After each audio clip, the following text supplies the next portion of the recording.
It is Beyond the Box Score 2.0 version. The boys are back. Little blast from the past, Star-spangled banter. Connor, you go first. This is going to sound completely crazy. Win me a few more games before you start dancing. That's all I ask. That is the difference between being good and being great. How about that segue right there, baby? Forward bounce, just get it out of here. You like that?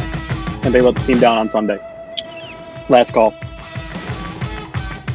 Good evening and welcome to Beyond the Box Score on a Friday. Sorry we had some technical difficulties just a moment ago for you live viewers out there, but we're back and right away, Connor, we are going to get back to our conversation in just a few moments, but we are going to make the Beyond the Box Score call to the pen right now. We have a guest, Andrew Parks, another Bills Mafia member, former teammate of ours at Medaille College. Andrew, are you with us? What's up, guys? There he is. Hey, Parks, how are we doing today? We're hanging, man. Just beautiful. It's another day in paradise. Nothing to complain about. Perfect. Good to hear. Andrew Parks answer, dude.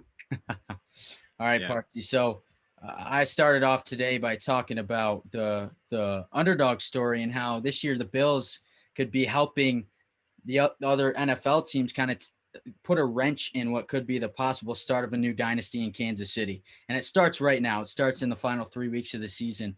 How are you feeling about the Bills kind of coming out here tomorrow? They play on a Saturday and trying to wrap this season up heading into the postseason. Yeah, well, the good thing is they're playing their best football right now. They look really good. Offensively, they're able to move the ball in a couple different dimensions. Allen's been playing pretty well aside from a couple mistakes here and there. The biggest thing is probably the defense. Defensively, they really stepped up past 2-3 weeks. I think that was a question mark early on.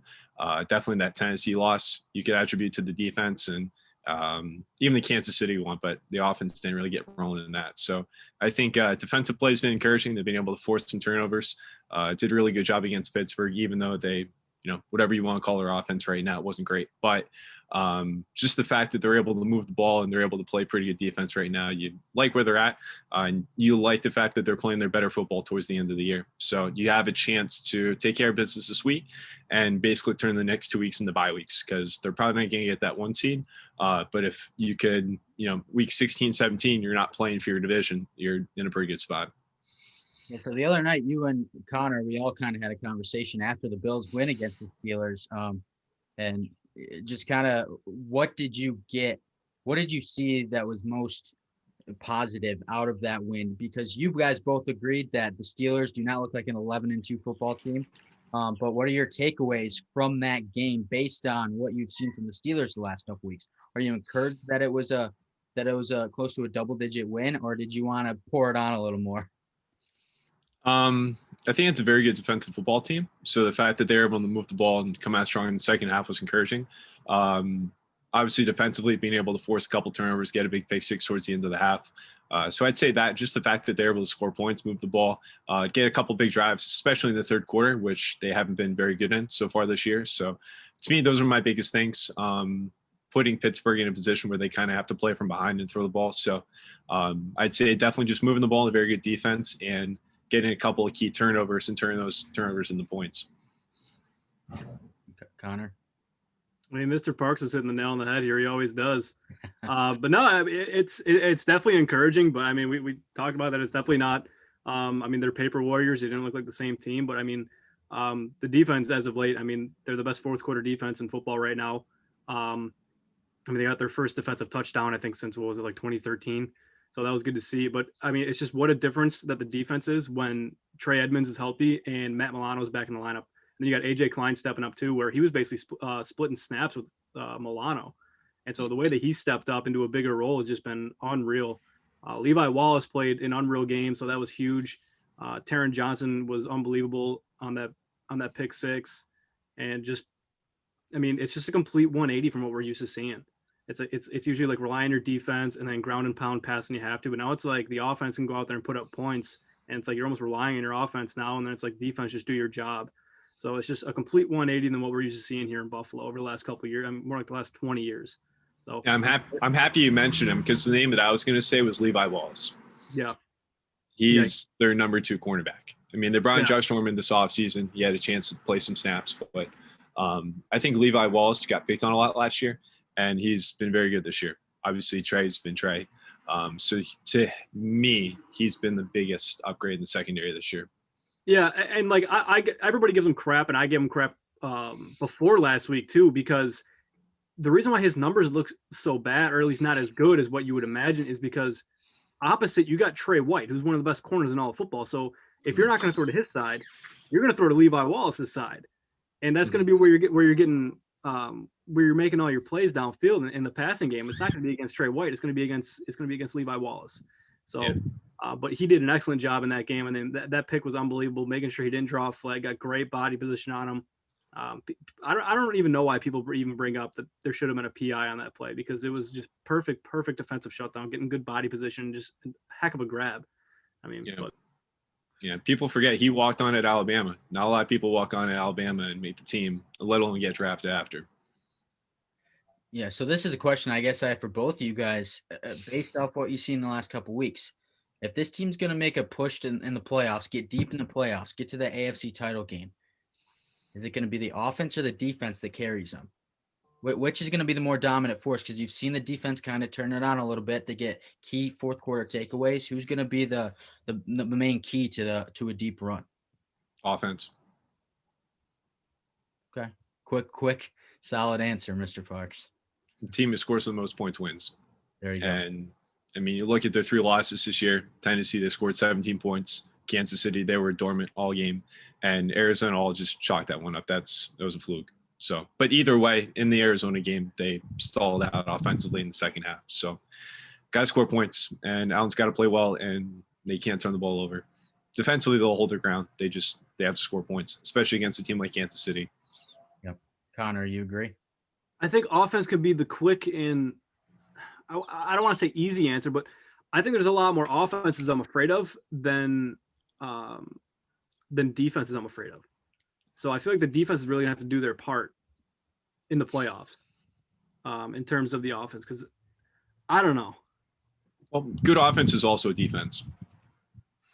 You're on the field, you're scoring points. Andrew Parks always coming up with the really extensive answers. So, because that's been the thing that's put it back. I mean, they haven't had a quarterback. They really haven't had some sort of consistency through the air. I mean, they had some consistency on the ground when Ryan was here, but they haven't had much since then. So them being able to throw the ball and stretch it out, to me, is the biggest key. I think the offense could be the difference maker, but I think the defense is going to have to play its A game in every single playoff game. You're not going to be able to get away with having a bad game defensively. So I think that's where they're going to have to rely. That's where I think they're going to have to rely on their defense to be at the top of their game. Because I mean, I don't know what the match is, but if you look at the playoff teams right now, I mean, except for Pittsburgh, there's a lot of talented offenses. Like you got Cleveland, you got Baltimore, Tennessee, Indy. I wouldn't be afraid of as much. But then Kansas City, I mean, like you're looking at a lot of high profile offenses right there. And in terms of those teams, their defenses aren't as good except for Indy. So I think you really have to rely on your defense more to be at their A game. Yeah, Connor, you just kind of answered one of the questions I was going to ask you guys was, everyone's talking about only Kansas City and the Bills having to beat them, but what other teams you'd be scared of? But the fact that Parks said it, that fluke of a game, that the Hail Murray, the loss, if they don't lose that game, they win 7 straight. So who's to say that the Bills in the last 7 weeks, even the last 3 weeks, aren't the best team in football, let alone the AFC? Like, who else do they have to worry about right now? Go ahead, Parks. Probably, I'm not going to say Miami. Maybe like a Tennessee. Probably a team out of the South. I mean, it's tough to play Miami again, and it's kind of tough to gauge that game just because Buffalo's probably not going to be playing for anything. I'd say the team you're probably going to be the most scared of is the Tennessee, especially after what they did last year. So to me, especially since they kicked their ass earlier this year, that's the team that stands out to me. Yeah, I would have to agree. I would definitely say Tennessee is probably the number one right there, because again, they already had the upper hand earlier in the season. Granted, I think it was a completely different team then. Sure. Especially with the Bills. I mean, even Tennessee. I mean, Tennessee hasn't been playing their best football recently as well. Mm-hmm. But I would definitely say Tennessee or Indy, because it's just the teams like that. Even though Tennessee isn't as good on defense as what they should be, Derrick Henry just scares the hell out of me. and especially with the Bills run D that's kind of finally hitting their strides now, where they're a lot better at shutting down the run than they were early in the year. I still scares the hell out of me, and something about Indy's D just, I don't know. Yeah, early in the year I would have said Vegas, but they don't seem to be playing their best football right now. So I don't think anybody knows what the hell's going on in Vegas. They always crumble after Thanksgiving. I think the last 2 years, they're like, it's ridiculous, their record Gruden way. Thanksgiving. The 2 years in a row, they've kind of thrown away a playoff spot. But before we kind of start wrapping this up, Connor ended his last call, Parks, talking about what really an MVP is. Do you put Josh Allen in your top 3 MVP candidates right now? I don't see who else you would put in there. I mean, it's very clear going into the season, he had to play well for the Bills to be a contender this year, and he has. Mm-hmm. So in my eyes, I don't see why you wouldn't have him in there. I mean, you have your Mahomes. You have like your Rodgers. You had your Russell Wilson until he fell apart, but if you had to name top 3, what would it be? Rodgers, in no order, just Rodgers, Allen, Mahomes? Probably. Okay. I mean, it's quarterback bias, but it's a quarterback league. You got to have a quarterback to play well to win. That's what we need to get out of. I'm so sick of the quarterback bias. Derrick Henry is the reason why the Tennessee Titans win football games. And if they win the division, he deserves MVP. And sure. I'm set on that. The reason why Ryan Tannehill can pass the ball effectively is because Derrick Henry sets it up for him. Because when you have to worry about an absolute Hummer Mack truck of a human being that can run a 40 better than almost anybody else, and can basically run for 200 yards whenever he wants as long as holes open up, like you're going to be able to pass the ball because you can run like that. Like, come on. But then you want to talk about Patrick Mahomes when he has every weapon in the universe to throw to. Like, I understand, like, yes, Patrick Mahomes should, with numbers-wise, be an MVP candidate. But at the same time, like I already ranted last week, he literally has every weapon in the universe, including a freaking tight end who's leading the league in receiving. Like, he has all the weapons at his disposal. Just, I don't think he deserves it. But yes, he's putting up MVP numbers. Okay. Yeah, you can make your argument.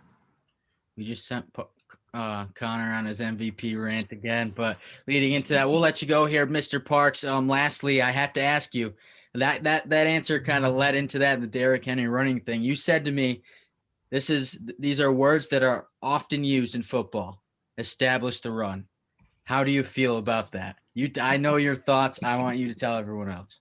It's wash. The point is to score points. The point's not to establish the run. You score points by moving the ball. You move the ball by controlling the line of scrimmage. If you can control the line of scrimmage and get your playmakers the ability to get the ball, make plays, that's how you win. Do you think that's an overused term, right? Just doesn't make any sense, really, if you look at it. I mean, Denver's outrushed Buffalo this year, and they've got 4 wins. Yep.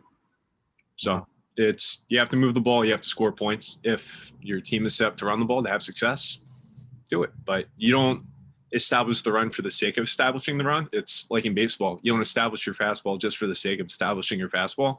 If your fastball stinks, there's no point of establishing it. You throw your best pitches and you throw them more than anything else. So I see no difference to football. I love it. I love your analogy. I love it, Mr. Parks. Thank you for joining us. Connor, have anything else for him? Well, Bills, baby. Hey, how about them Tigers? How about them Tigers, man? Got to finish out the year 5-5. Big game tomorrow. The only person that I will talk college football with, because I love Parks' fandom for the LSU Tigers. Yeah, I mean, it's cool. Orgeron's got a chance to play Kiffin, who was going to be his OC until he took the Florida Atlantic job, so they got ties back to USC. So it'll be interesting. Ole Miss is a different team this year. I don't think they're great, but neither is LSU. So hopefully they score some points and play all right defensively, hold their end, and Bill should kick some ass this weekend. So hoping for another win-win. Oh, yeah. Perfect. Hold that Tiger. Hold that Tiger. All right, Andrew, thank you for joining us, sir, and we will see you soon. Yeah, absolutely. Thanks for having me on, guys. Go Bills. Absolutely, Parks. All right, so that was Andrew Parks, respective LSU Tigers fan, Buffalo Bills fan, went to Bedide College with Connor and I on the baseball team, and now because of what happened earlier, we're going to shift to this. We're going to get back to our Star Spangled Banter as we usually do to open the show. So let's start with this, Connor. We'll get back on the Star Spangled Banner train. Everyone's heard of the underdog story. It's one of the best stories in life. It's the rise of the underdog, your David versus Goliath matchup, the Disney protagonist versus the Disney villain. Although I did like the villains as a kid for some reason. Rocky versus Apollo Creed. It's all these on low beam people. Don't expect them. They rise up to the occasion. In sports, it's just the same. Everyone loves the miraculous upsets in the NCAA tournament, March Madness. You got George Mason of 2004, your number 16 UMBC knocking down number 1 Virginia a few years back. Loyola Chicago cruising to the Final Four in 2018. And basically anyone versus Duke in college basketball. You got the Miracle on Ice in 1980 and the Chicago Cubs ending a 108-year drought to win the World Series in 2016. And if you don't get excited about those, I suggest not listening. This is not going to be for you. I've said it before. The NFL is a week-to-week league, but the season outcome is predictable, at least in the regular season. The playoffs, if you're in, you're in there, and for a reason, and anything can happen. But, you hope that a wild card team can stroll to the end, win that Super Bowl. And, fans across the world have prayed that a team would take down Belichick and Brady in the playoffs over the last decade and a half, 2 decades. The problem is most of the time it's predictable and it goes the way it should. That's why the upsets are so memorable. You can't forget it. Only 6 wildcard teams in the NFL have ever won a Super Bowl. Last being Green Bay 10 years ago in Super Bowl 45 as a 6 seed. Aaron Rodgers' only Super Bowl, by the way. This year would be the perfect time for a team other than the league's golden child to win the Super Bowl, that team being the Kansas City Chiefs, last year's champion. Why? Okay, although I personally love dynasties, and I marveled over people crying and complaining that the Patriots kept winning year after year. But this is the chance to tame a potential dynasty in the making. This is your second chance for all you dynasty haters out there. You got to root for it. Although you can't count it out because the Pats did win Super Bowl 36. That was Brady's first Super Bowl. They didn't make the playoffs the next year, but then they went on to dominate all the way until last year. You might ask why I bring this up in week 15, Connor, or all of you. It seems early. The simple answer is the next 3 weeks counts a ton. I also bring this up because this past week, there's been the most Buffalo Bills talk I've ever heard, I believe. You and I can both attest to that. And people are moving them up in the power rankings as quick as Apple took over the world of technology. On Tuesday, Connor and I both put the Bills as the second best team in the league. But we were hesitant to put them at number 1, ahead of Kansas City. You could say it's because the Chiefs beat the Bills in week 6, but that's not really relevant. Too long ago. A lot of things were – it was a Tuesday game, a lot of injuries. If you look at the overall picture of the season, Kansas City has been the best team for most part of the year. But look at the last 3 weeks. Buffalo has been the better red zone scoring team, the team with the most takeaways in the fourth quarter, and they're simply the most fluid team right now. Kansas City's been kind of choppy the last few weeks. They just snuck by Denver. And that's why the Bills have a chance to completely swing the final third of this season in their favor. The final third, that's 6-7 games of a whole season, a 16-game season.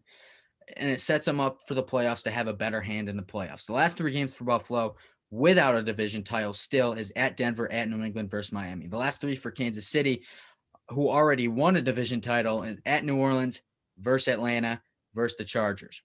Buffalo is still playing for a division title, and it could come down to week 17 if they don't take care of business this week or next week. They're locked in. They're hungry. A division title they haven't had since 1993.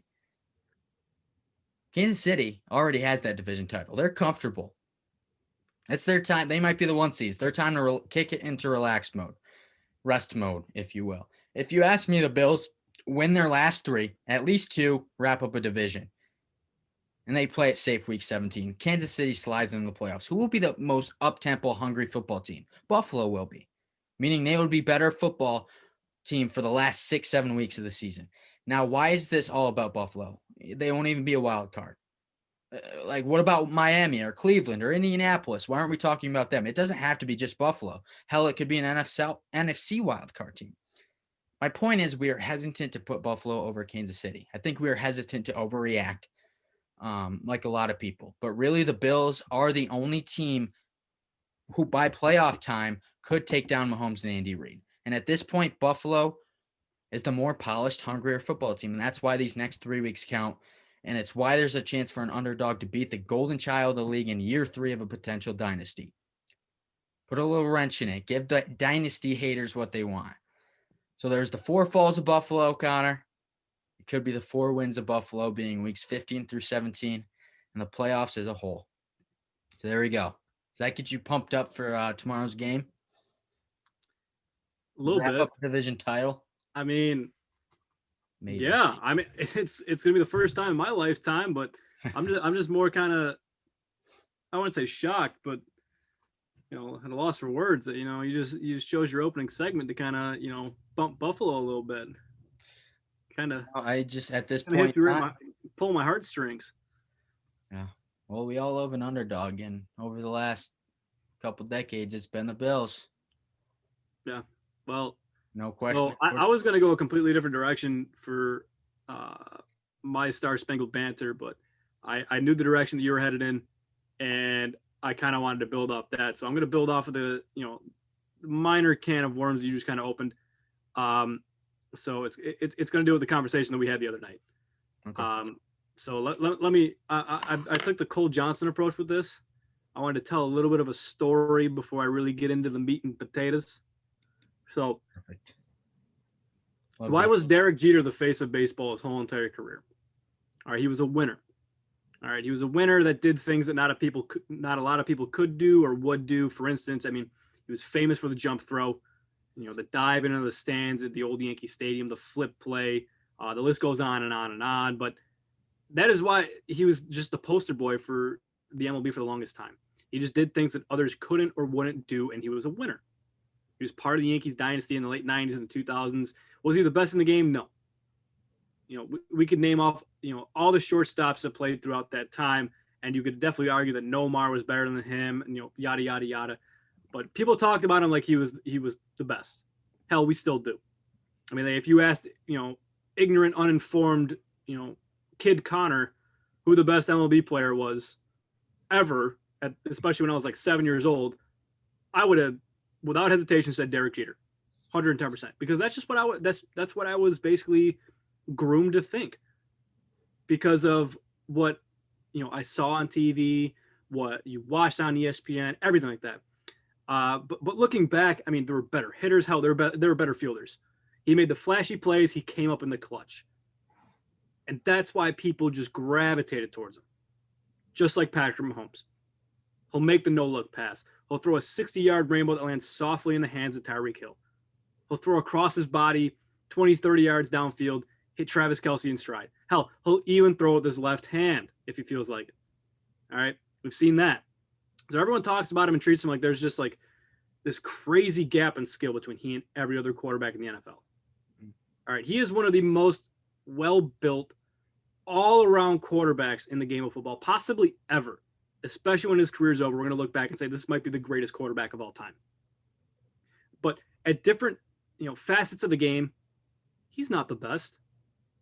So that's why we got to eliminate the skill gap. Like, to me, Aaron Rodgers is a better passer, better in the pocket, maybe even better when he rolls out. He's the better all-around passer. Lamar Jackson, former MVP, better runner. I'd even argue that Josh Allen is probably on the same level as Mahomes as well. All right, I think that's a fair argument, and that's not a homer take. His awareness isn't on par as Big Ben in his prime, even Russell Wilson. His smarts and his game management are not as good as Brady. And that's why Brady is playing past 40. Mm-hmm. So my point is, like, Mahomes is good. He's great. But the idea that no one can touch him just needs to be settled down a little bit. Like, I'm not hating, I'm not dissing. He's a great quarterback. I love Mahomes. I love the way he plays the game. He's exciting. That's why people gravitate towards him. Like people like me, everyone around the sports world, they see Mahomes, they gravitate towards him. But he's a great quarterback. But I'm aware enough to admit that there's not this great skill gap that is so absurd that everyone makes it out to be. All right, Miami made him look lost in the first half. Other QBs have thrown for 300 yards on Miami. Denver shut him down. There's teams in this league, like, I understand it's week to week, but there's teams in this league that have shut down Mahomes, that have shut down the Chiefs, that other teams and other quarterbacks are going out and making fools of. Josh Allen made Miami's defense look like a bunch of fools the first time they played. I believe that was the game. I believe that was the game. Was the first time that Allen threw for over 300 yards ever in his career, and then he turned into some, next level quarterback this year. And maybe this week he can make a fool out of Denver as well. But again, this isn't about Mahomes and Allen. This is just about Mahomes and the skill gap. But he is human. The Chiefs are human. And I truly think it's going to show in the playoffs, because I do agree with you that I think this is the year that someone can knock off the Chiefs. I love it. And I completely understand that I compared Derek Jeter to Patrick Mahomes, but I think it's also a fair kind of understanding, even though it's a different sport. But I mean, like, the exciting players like that, like, people are going to gravitate towards that. That's why they get the primetime games. That's why he's seen as almost like the poster boy. But at the same time, it's not even like, I'm fine with that. Like, Patrick Mahomes should basically be the face of football right now. Yeah. But for all these people, like, especially not even just fans, but like media members, where it's like no one can touch Mahomes, it just kind of bothers me a little bit, because it's not, I swear to you, it is not because Josh Allen is playing like almost MVP caliber. Like, I truly think what I said, Aaron Rodgers is a better passer. Obviously, we all know Lamar's a better runner. I think his awareness is, a little bit less than Big Ben when he was in his prime. I mean, Big Ben is literally known for escaping sacks and knowing when pressure's coming. And that dude moves slower than your great-grandfather coming out of a lazy boy. And Oh, man. it's just, he has great pocket awareness. And I don't think anybody will ever be as good as Tom Brady at game management. No. So it's like, if he's not better than all of these people at certain aspects of the game, we should not be throwing Patrick Mahomes all the way up here and everybody else down here. I agree. I mean, That's what I'm getting. he's a transcendent talent. There's no questioning. 110%. He's- Like I said, it's not like I don't think it's not like I think he's bad. It's just I think that there needs to be, instead of that, it should be like, this. I mean, he's just a crazy talent. He's going to be a star forever. I think it's just Absolutely. the fact of the matter is he was just put in such a great situation right away. He got to play behind a very competent, and we've seen it, Alex Smith for a year, a very intelligent quarterback, and he gets a great offensive coordinator and Bieniemy and Andy Reid as his head coach, and he has all these superstars on the outside. So he was set up for success right away, and that's what I was telling you yesterday. The immediate success, he's just efficient in everything, it seems like, and I think it's just overshadowed because everything his success happened so fast that everyone just jumped on board, and that's why he's become like the poster child. But totally agree. Yeah, and by the way, I like to state the obvious too. Even though they won a Super Bowl, but even though his lack of postseason success, Andy Reid definitely probably a top 5 coach of all time. Oh yeah. And if anybody gets thrown in that situation, you are going to excel. Yep. Like Alex Smith looked like a stud under Andy Reid. Yeah, he sure did. I think Alex Smith was a good quarterback. Oh yeah. Not a great quarterback, but that's what he looked like in Kansas City. They won games. Yeah. They got to the playoffs with him. So, all right, let's shift to this, Connor. Something you texted me last night. Herbie fully loaded. Oh yeah. And that is related to Justin Herbert. Incredible game last night. You've talked about him in depth before and what he's going to mean to this league and his team in LA. But Chargers with the 30-27 overtime victory over the crumbling Las Vegas Raiders, as we talked about with Parks. Herbert went 22 of 32, 314, 2 touchdowns, and the game-winning touchdown in overtime, diving into the end zone. That's just what he brings to the table, and he's doing it on a Thursday night. I mean, what else can you say about this guy? Just First come. off, when you texted me last night quoting Justin Herbert, that's what I was just quoting. I was literally laughing so hard because, especially with no fans in the stadium, you can Yeah. hear so much on the field so clearly. That's what's And so fun. Justin Herbert, you see him as like this like baby face, especially when he had the long hair. But then when he cut his hair, he kind of looks like he's like 12 years old now. No disrespect, but then to hear him basically just go, I was in when he tried to jump over the pile. It was just I was literally laughing when you texted me that in quotes. But no, he played an unreal game. I mean, the stats. I mean, here you don't have to go really beyond the box score because just like it was money, completion percentage, yards, touchdowns. Some of the passes he made again, like it's what we saw in the first half of the season before he kind of had that downward trend. It's just the throws that he's making his guys. It does not make him look like a rookie. And it's like you see rookies like forcing passes. Like, I mean, a great example of a guy who looked like a rookie was Josh Allen. And even his second year, he still looked like a rookie, just forcing passes, trying to play hero ball. He's just so calm. Yeah. He's calm, composed, aware of everything, and was just making good passes down. He always keeps his eyes downfield too. And the only thing that I didn't like from that game was Anthony Lynn going back to the QB sneak in overtime. Especially when you fumbled the ball. Mm-hmm.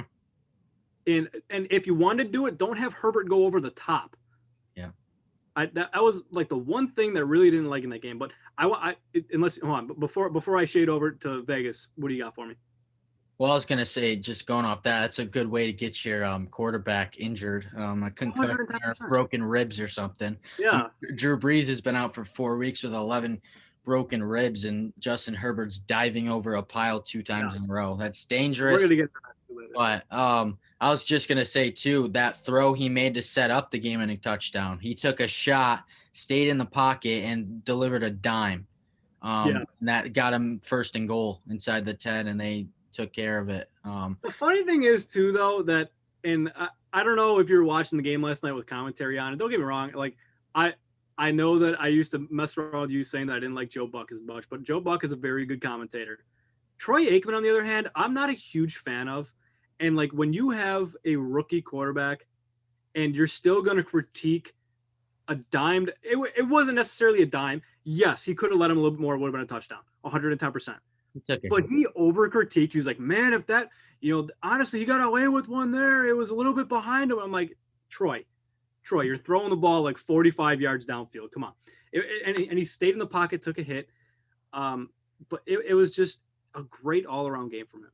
Yeah. That's what we saw in the first half of the year. And then when he was playing basically rookie of the year football, and then he fell off, and now it looks like, Justin Jefferson is going to be, the NFL's rookie of the year, even though it goes to each conference. I'm just, Yeah, no, that's 2 straight wins for a team that has lost so many close games. If they flip a couple of those close games around, it's almost a 500 team. You could argue they could be 6-7, 7-6 right now, or whatever, 8-6, 7-7. They could be 7-7, and it's a team that has that potential to be very, very, very good next year. In just 1 year, they could turn it around if they make a couple better decisions from the coaching standpoint. If they can tighten it up a little bit, it could go from a 4 or 5 win team to a 10-win team. We've seen it before. I'm also going to change my bold prediction. I think Anthony Lynn stays, but I'm blanking out on the name now for the offensive coordinator for the Chargers right now. But I think he's gone along with the defensive coordinator. I think they stay with Anthony Lynn. Because something that I saw, it was last week. I think it was last week. It might have been Thursday. I think it was last week. My apologies. Where Anthony Lynn literally turns around, looks up to the press boxes, grabs his headset, and is screaming through it. Because he was furious with a run call. I think it was the end of the first half. Or it might have been, I don't know what it was. I don't know. He did that last week too, though. They mismanaged another thing. Yes, because they ran a run play with like no time left, and he couldn't get the field goal down in time. Yeah, and he's screaming into his headset. Yeah.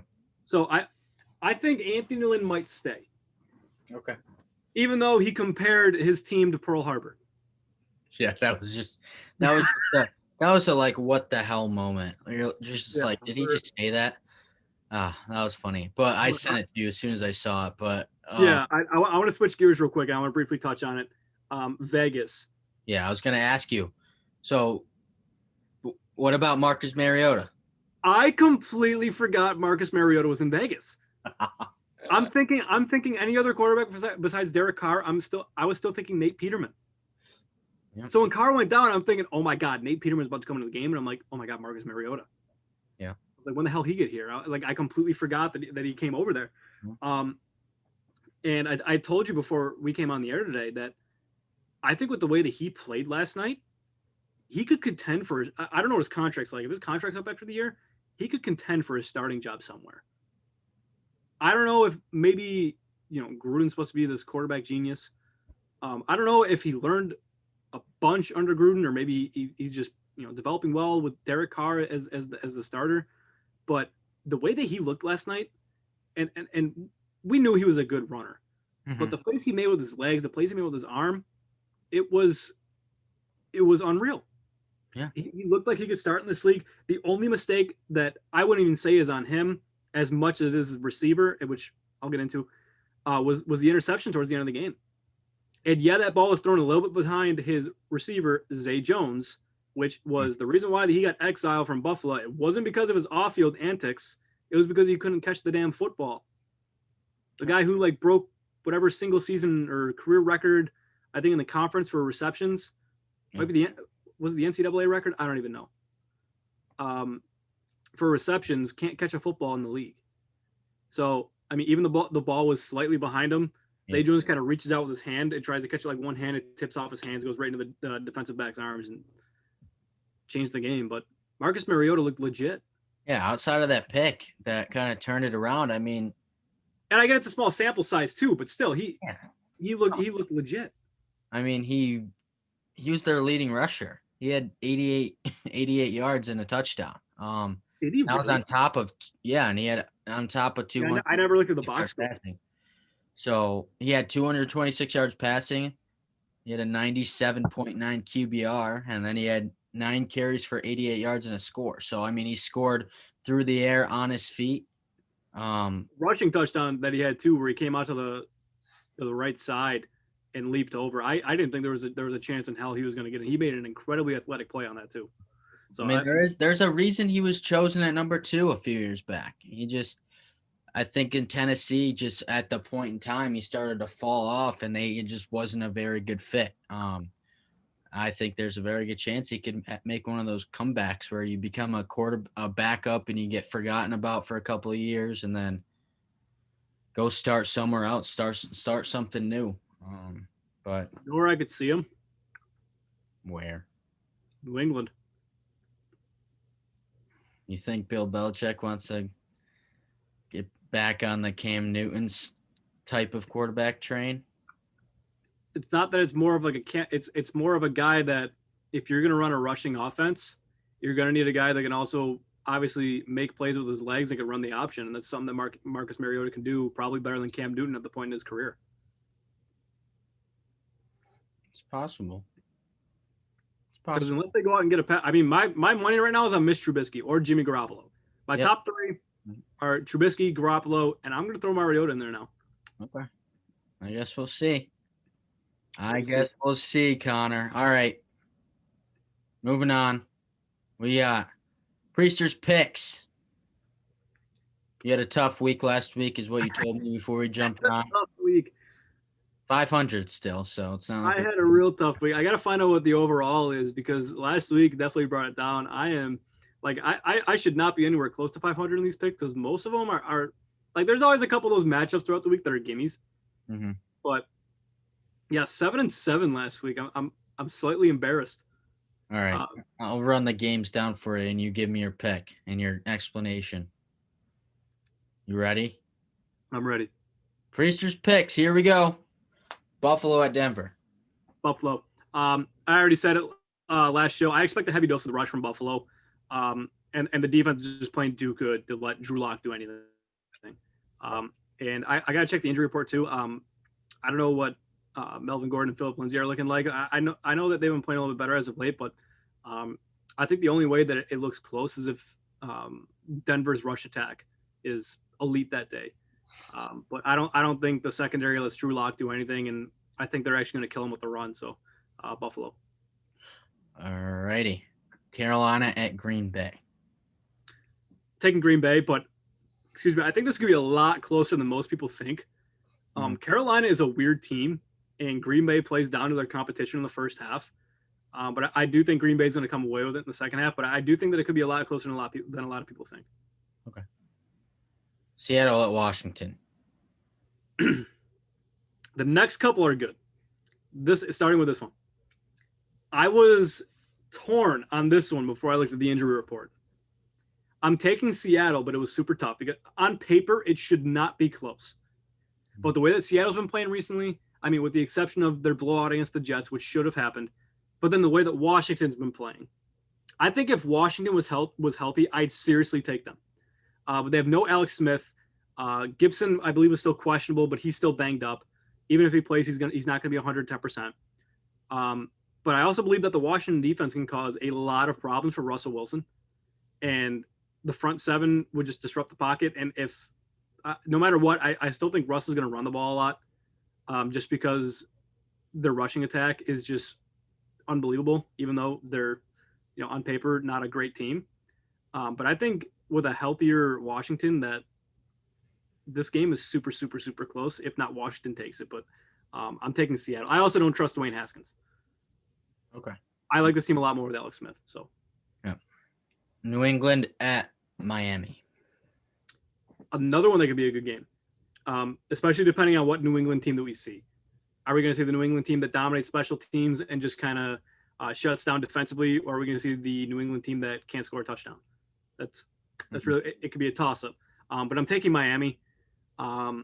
If New England does keep it close or even steal one, I think they got to have a solid day on the ground, or else Cam is going to throw 3 or more picks. It's just that Miami defense in the secondary is just too nasty. Cam hasn't really taken care of the ball too well this year. Not even 3 more picks, 3 more turnovers, honestly. I mean, he's had a couple problems with ball security, especially around the ball as well. But I just think the secondary is playing way too good to let Cam throw effectively right now. So Miami. San Fran at Dallas. I don't really have an explanation for this one, but I'm taking San Fran.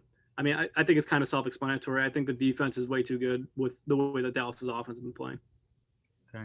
Chicago at Minnesota. This is a weird game. It's a weird game because both of them are actually still fighting for a potential wild card spot because the NFC is kind of weird this year. It was close between the two last time. I think most people would probably take Minnesota in this, but I'm taking Chicago because offensively, as of late, they've looked pretty good. And I don't trust Minnesota's defense. I think this game also kind of has the makings to be a shootout. But I'm not 110% confident because this is just such a weird matchup right now with how these two teams have been all year. Yeah. Like Minnesota can go out and they can either put up, 45 points or they're going to put up, 14. Yeah. And all 14 of those points will come in the last 8 minutes of the fourth quarter. Yeah. But I'm taking Chicago. All right. Yeah. If you're better, I would suggest just not even sniffing that game. Jacksonville at Baltimore. Taking Baltimore, obvious reasons. Okay. Tampa Bay at Atlanta. Tampa Bay. See, again, because Tampa Bay, you never know what you're going to get with them, but I think this should just be an easy win for Tampa. Even though Atlanta has been playing better football in the second half of the season, I'm taking Tampa. Tom Brady against Atlanta again. Woo! No. Detroit at Tennessee. Tennessee. Even with Detroit's playing a little bit better football too. I think Tennessee, because I'm going to have the same reasoning for the next matchup too. They desperately need a win because it's crunch time now for them in Indy. Mm-hmm. It's going to be whoever's playing the best football the last 3 weeks. And, I'm sure both these teams equally want the division as bad. So Houston at Indy. I'm taking Indy. They're not going to let this game be close again. Houston made it close last time. It came down in the last minute a couple weeks ago. The offense has been buzzing as of late. And like I just mentioned, it's the battle for the division. I think Indy's going to come out firing. All right. Philly at Arizona. Arizona. That's it. New York Jets at the LA Rams. Jets. I'm kidding. Taking the Rams. I think this is going to be another blowout. It should be another blowout on paper. All right. Second and third string comes in the halfway through the third quarter. It's possible. Make sure. Or we're going to see that come extremely opposite side of LA where they get really inconsistent. Now would be the game to be inconsistent, just to get it out of their system. Yeah. Play your bad football now, just so it's over and done with. If you're out. Yep. They flirted with a loss when they played the Giants. So Kansas City at New Orleans. So I haven't had any really risky ballsy picks yet, but this is my one ballsy pick. I'm taking New Orleans. Now I want to touch on this for a minute. Breeze is back. I don't necessarily 110% agree with this decision, but I think even with Taysom Hill, I still would have taken New Orleans. Okay. I think New Orleans defense is going to have a big bounce back week. All right, Mahomes is coming off a game where he threw more turnovers than he had all season, or more picks than he had all season. And I think we're going to see another one or two again from Mahomes. Okay. The defense played terrible last week against Philly. They let a terrible team beat them. It's going to be their wake-up call. They're going to play a really, really good game at a high level. And I think this is going to be a signature loss for Kansas City. Fair enough. That would be the game to do it. So, hey, we'll get to that in a minute. I got that coming up too. Cleveland at New York Giants, Sunday Night Football. This game got flexed to Sunday night. I'm taking Cleveland. I don't think the Giants stand a chance. Oh, not even a chance.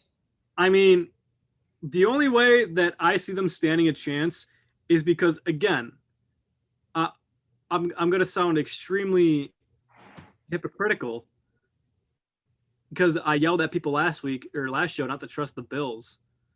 But, like, there's always that little ounce of doubt because especially, like, Cleveland getting blown out by – I mean, they didn't really start playing good football until about week 3, week 4. And so there's always that little ounce of doubt in you, but I'm taking Cleveland. All right. Monday night, Pittsburgh at Cincinnati. This is the chance for Pittsburgh to just blow up and put up a lot of points, get their offense back on track. Don't even let this game be close. Don't let people, don't let the media, don't let fans, don't let everybody think that you're, this joke of an 11-win team. Should be 12 after this week.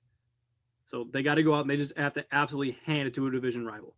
And I'm very upset that Joe Burrow is injured because I think this could be a good game with Joe Burrow. And also, I'm upset that Cincy isn't a good football team because this is one of my favorite games to watch every year.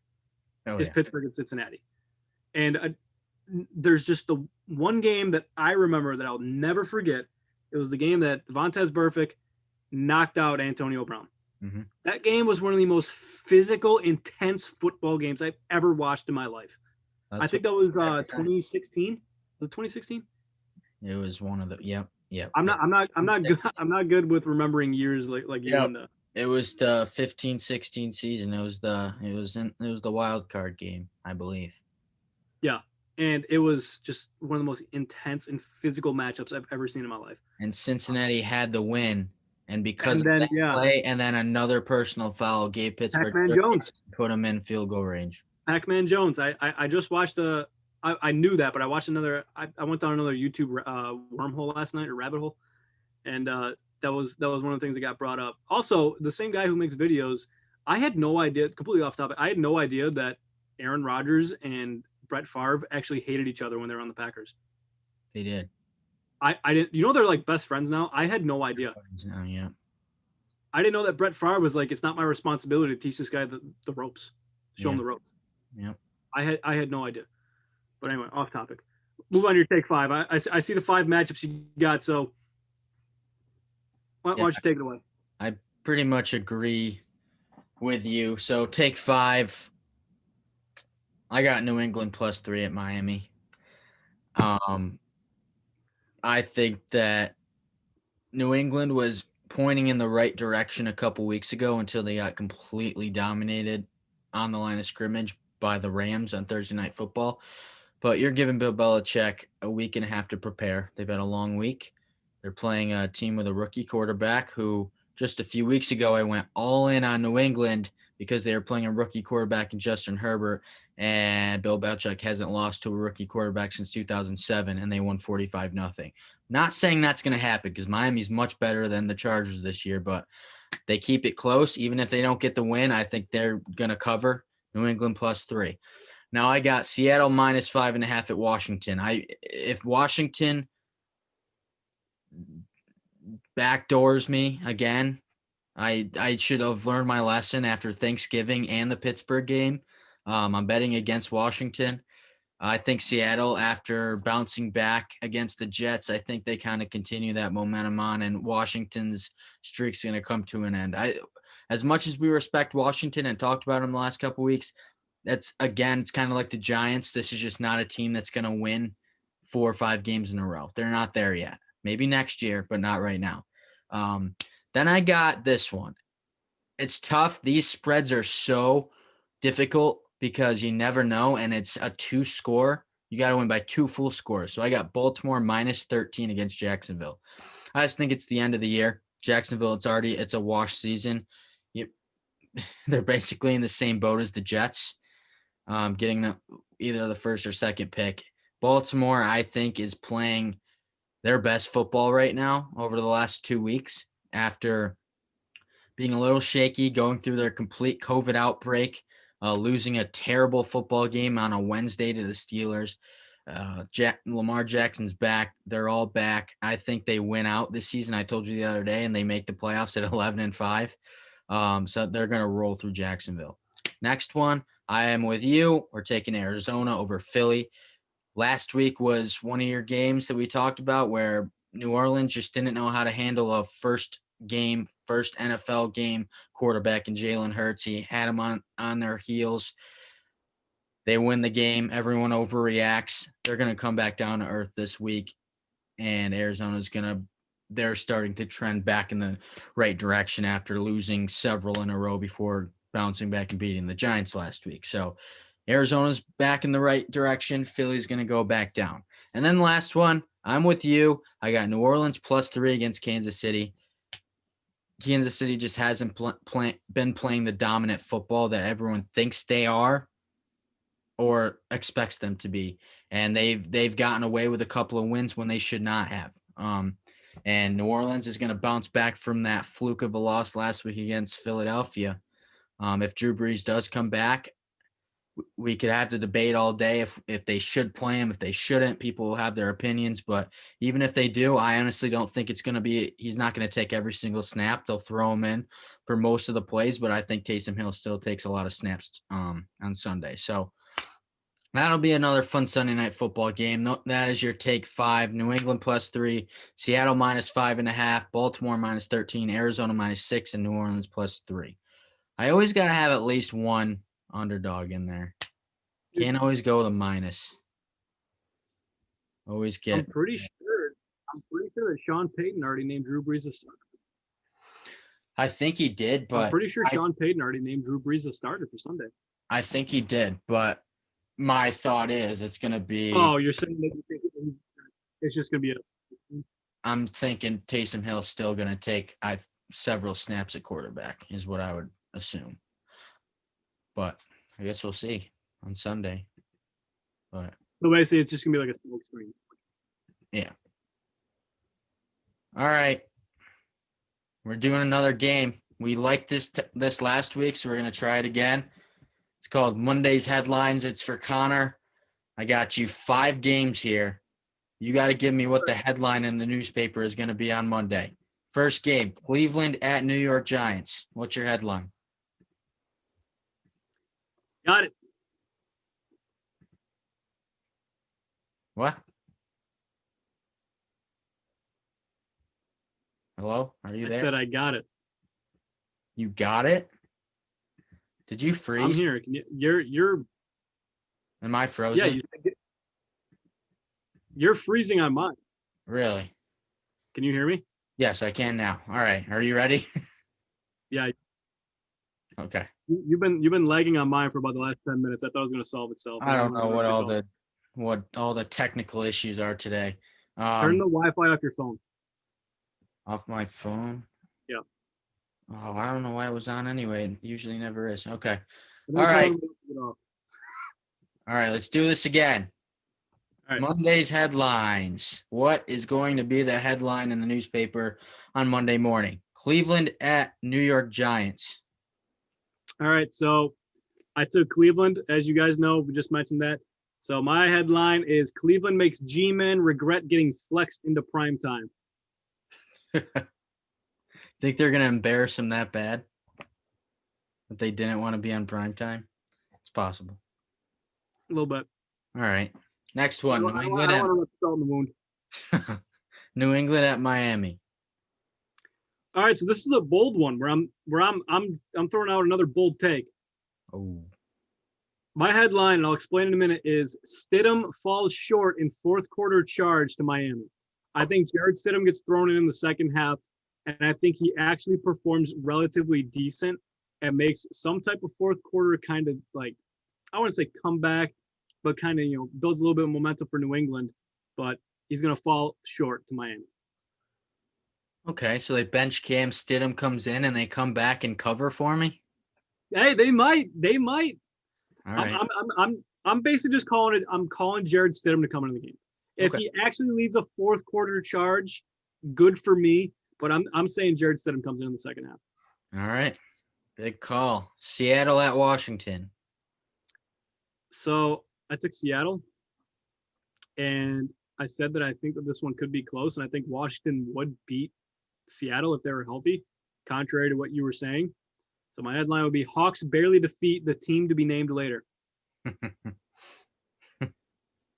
funny. It's a good one. All right. Philly at Arizona. I like this one a lot.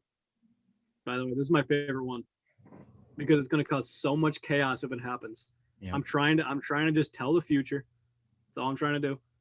And if it happens, we are going to have much, and I mean much, to discuss. And we're definitely going to have another guest on in Kyle Powell.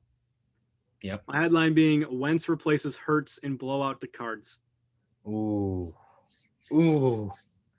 I like that too. You know what that reminds me of? A few years ago when the Bills named Nathan Peterman the starter over Tyrod Oh, don't Taylor. bring me back to that dark time. Are you kidding me? They go to LA and he throws 5 interceptions, and then they bench him and bring Tyrod back in, which was it was bad. That's a lot of PR you got to give after the game if that happens. That was a dark time in Sean McDermott's coaching career. Yeah. That was I didn't like Sean McDermott during that season, by the way. Well, he's I thought he turned. was stupid for doing that. The only thing that made me like Sean McDermott is just the way that he handles himself with the media. That's why I kept believing in him, because he seemed like he knew what he was doing. He was building a culture, but I literally hated that move. I can understand. I understand. Anyway, last one. All right. Well, I just wanted to tell you that's what it reminds me of. If that were to happen, I can see it Nice. happening. Kansas City at New Orleans. Game of the week. I'm taking New Orleans, so my headline would be Chiefs fall back down to earth as Breeze returns in win. Okay. All I right. didn't have a lot of fun or funny ones this week. I okay. really kind of missed out on the I'm sorry, Miss Jackson, the Browns are for real one from last week, but It almost worked out, man. it did. I mean, I still think even without the win, I mean, I think the Browns still kind of proved they're for real. That is true. So I'll give you a point on that one because No, we're tallying up points now for right or wrong, huh? I'll give you a point for that. Yep. No. All right. The end of the night. Thank you for joining us on a Friday. We'll end it with a last call. We're going to do it a little differently today. We'll collab. We're going to kind of conjoin on this last call. So we're just going to kind of talk this out. But I wanted to start with this. It's something I've kind of been wanting to talk about for several weeks now. All the people that are so invested on how Tom Brady's doing in Tampa Bay.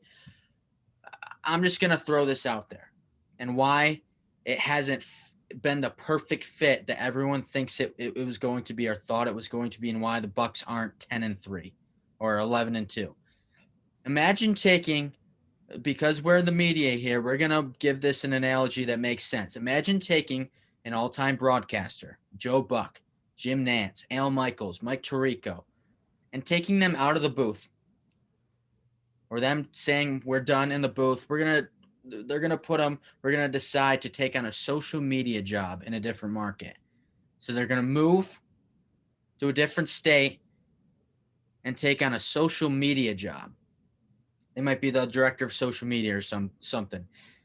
That's the new cool thing in broadcast news or everywhere. It's social media. It's taking over the world. Twitter, Instagram, what have you.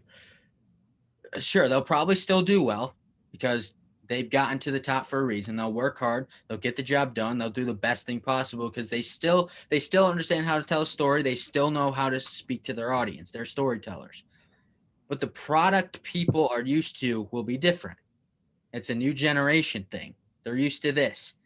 They're not used to what these guys grew up on. They'll have to get used to running it, and the audience will also have to get used to watching or scrolling. It takes time. It's a complete shift in routine, knowledge, experience, and it's difficult. Adapting is essential. We can all adapt, but can you do it well?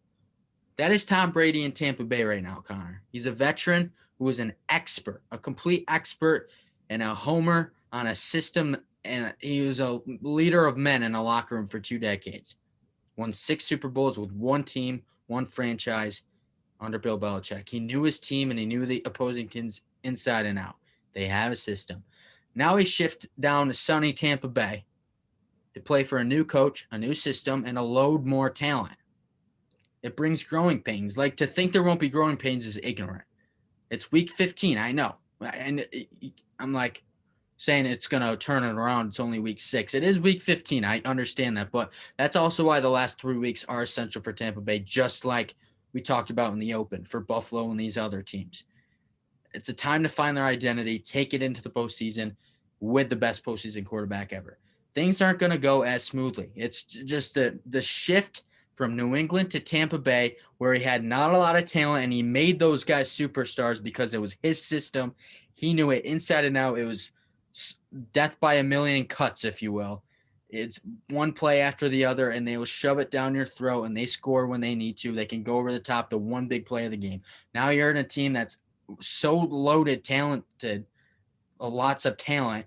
You don't know who to throw to. You're in a different system. People have miscommunicating on routes. Pump the brakes on it. It might be something that works in the future. So, Connor, I'm going to let you go off of that. I think people need to understand that adaptability isn't going to happen like that. Even though he's called the greatest quarterback of all time, people want to argue about it. You have to understand that they're still an 8-5 team. They're still going to the playoffs. But expecting him to be Superman and expecting the Buccaneers to be like undefeated is just it's just not going to happen. So what made Tom Brady so good in New England is that they surrounded him with guys who could cater to his style of play. So the guys who could run the quick hitters, like Julian Edelman, known as one of the better route runners in the NFL. But then also at the same time he's sneaky and can make it look like where he's going to run that short route, pull a double move, go over the top, even in the slot. And so that's why I think, Scotty Miller is almost kind of like a little bit of a knockoff of Julian Edelman, where he's that same smaller kind of like slot receiver where he can run those short routes. But again, he can also, that's why the only guy that Tom Brady has really only hit deep consistently this year has been Scotty Miller. I think he has like 3 deep touchdowns of Scotty Miller. And except for that, there's really no one else that really excels at really only running the short route. You could say Mike Evans, but again, it's like he's a tall, big, lengthy wide receiver, and anyone like that isn't going to be the absolute best at running those super quick, flinchy, jittery, quick hitters where you create separation. So just to kind of have, a wide receiver core that excels at taking the top off of a defense. I mean, Chris Godwin's got speed and he can create separation. Mike Evans can go up and catch the contested catch. But you really have no one else, as a wide receiver that excels at creating separation and hauling in a 5-yard out, a 5-yard slant, or an in route, anything like that. And that's what Brady has basically made a name for himself almost his whole career. And so even though we're going into week 15 and they're still trying to figure out how to do that, I think to me at this point, it's more on the wide receivers. I think Tom Brady, I mean, when he said he wants to basically, I don't know, what did he say? He wanted to play till he was 45? Like that. I think he could, as long as you surround him with receivers that could do so. I'm sure he enjoys having the talent of Mike Evans and Chris Godwin, even the emergence of Scotty Miller a little bit. And then, we all know he probably texted Gronk and said, yo, come play football with me in Tampa because they have a report together. But except for that, I mean, I feel like he just doesn't really necessarily have the wide receivers that he's comfortable throwing to, which is why we've seen a drop off in production with Mike Evans. Rojo, Ronald Jones, I think is a serviceable running back right now. But I think to operate in a Tom Brady system, if you want to be an every down back, you also need to excel in pass catching. And that's something that Ronald Jones has not been great at. So, I mean, Tampa's just a weird team too. I mean, there's so many teams in this league that are so weird. Like on paper, Tampa Bay should be one of, if not the best teams in the NFL. Like with Chris Godwin, Mike Evans, those are two probably. I mean, I'd say Mike Evans probably top 10 wide receiver. Chris Godwin maybe top 20. I mean, Gronk is still Gronk. Even though he's up there in age, he's still Gronk. Ronald Jones is a decent running back. I mean, they did have Leonard Fournette, even though he was a healthy scratch. I don't think anyone knows what the hell happened to him. And they still have LaShawn McCoy, who last week actually looked really good for being 32. A decent defense, but I mean, it's going to be gut check.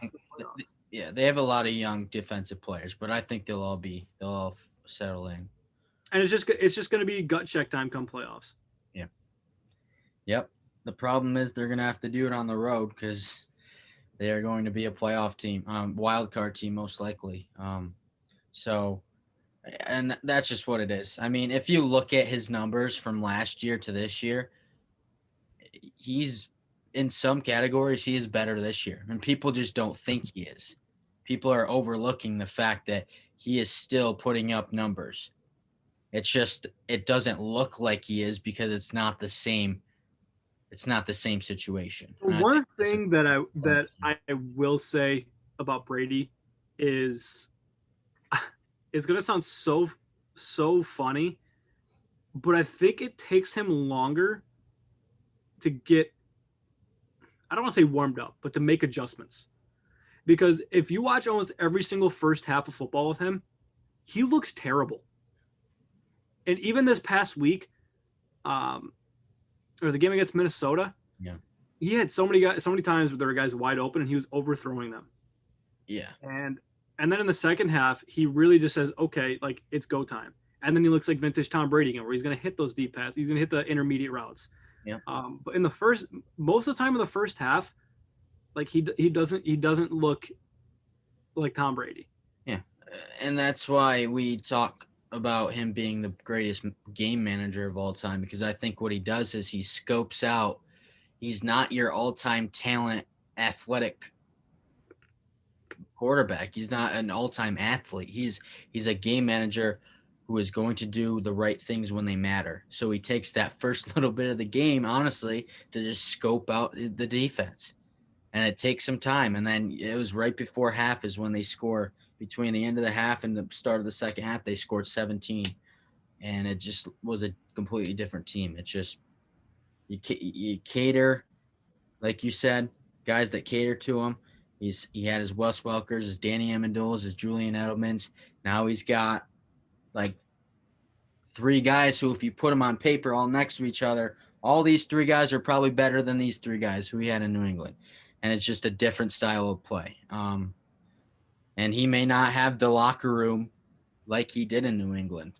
People bowed down to that guy. They did what he said to do, and they respected him. That's another factor that we aren't really sure of. We're not in the locker room with him. But that's something that's going to take time as well, is the locker room stuff. So I think it's just a matter of letting that thing ride out. I think this is a team next year that could be really dangerous. We thought it was going to happen this year, but it's just the reality is it's just not – they're not there yet. And it's a conversation that I don't know if I had with you or if I had it with someone else. I could see Brady leaving and going to another team because I don't think he really has that chemistry in the report that he has with the Tampa Bay receivers that, he had in New England. Somewhere that if he leaves, I could see him being better at would be Indianapolis. Interesting. I think they have better running backs there. I think Jonathan Taylor is definitely better than Ronald Jones. T.Y. Hilton can basically do everything. And basically, they're already getting accustomed to almost the same system. Phillip Rivers can't throw downfield anymore. Mm-hmm. It's just you're going to be bringing in almost a better version of Phillip Rivers. Okay. So, it's an interesting thought. But I think in the offseason, we could see a lot of movement with quarterbacks.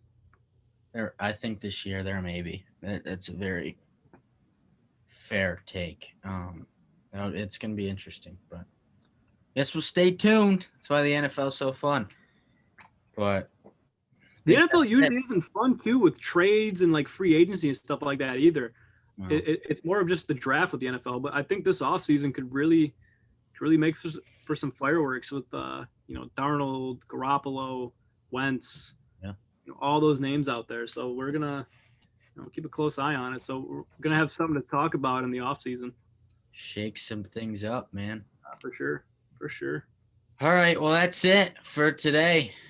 Sorry for the technical difficulties early on. Had some audio issues, but we'll be back hopefully early next week, Tuesday once again. Thank you for joining us. Andrew Parks joining us today on the Call to the Pen. A lot to get through. We got through it. Connor, have a beautiful weekend and enjoy watching the Bills on Saturday. Absolutely. Go Bills, baby. All right. So long from Beyond the Box Score.